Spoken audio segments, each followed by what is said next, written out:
Hello everyone, welcome back to my channel Anvesha's Passion. Welcome back to another new mini blog. Let's quickly see what I ate in a day. তো কাল আমি সকালবেলা ব্রেকফাস্টে বানিয়েছিলাম পাস্তাটা।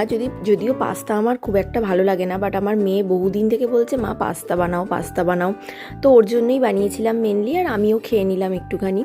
আর রোজই আমাকে বলে মা টিফিনে পাস্তা দেবে, বাট পাস্তাটা অতটাও খাওয়া ভালো নয়, কারণ ওর মধ্যে মেয়োনিজ চিজ থাকে যেগুলো অতটাও শরীরের জন্য ভালো না, তাই আমি ওকে বেশি দিতে চাই না। যাই হোক, পাস্তাটা তো খেয়ে বললো মা দারুণ হয়েছে, রোজ বানাবে। আর এখানে লাঞ্চে অনেক কিছু ছিল, বাঁধাকপির তরকারি, ডাল, তারপরে শুক্তো, নিম বেগুন ভাজা। আর নিম বেগুন ভাজাটা তো এই টাইমে আমার এত খেতে ভালো লাগে। নিম পাতা আমার বরাবরই ভীষণ পছন্দের, মানে যে কোনো তিতো জিনিস, করলা, নিম পাতা অনেকেই পছন্দ করে না, বাট আমার ভীষণ ভালো লাগে নিম বেগুন ভাজা।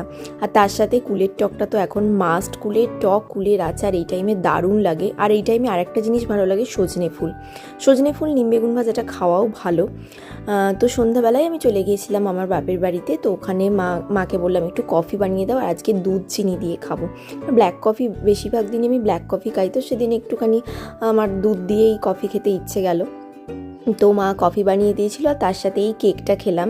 এই কেকটা মিঠাই ভীষণ খেতে ভালোবাসে, তো ওর টিফিনের জন্যই বেশি করে মা কিনে এনেছিল, তো এই কেকটা খেলাম। কেকটা দারুণ ছিল, চকলেট কেক ছিল। দেন রাত্রিরে ডিনারে মা বানিয়েছিল এই পনিরটা, তার সাথে ভেজ ফ্রাইড রাইস, পনির টনির দিয়ে বানিয়েছিল ফ্রাইড রাইসটাও। পনিরটা অসাধারণ খেতে হয়েছিল, আর ফ্রাইড রাইসটাও দারুণ হয়েছিল। মায়ের হাতের এই ফ্রাইড রাইসটা আমার বরাবরই ভীষণ পছন্দের। That's it. ভিডিওটা ভালো লাগলে একটা লাইক করে দিও, চ্যানেলটা সাবস্ক্রাইব করে দিও। বাই।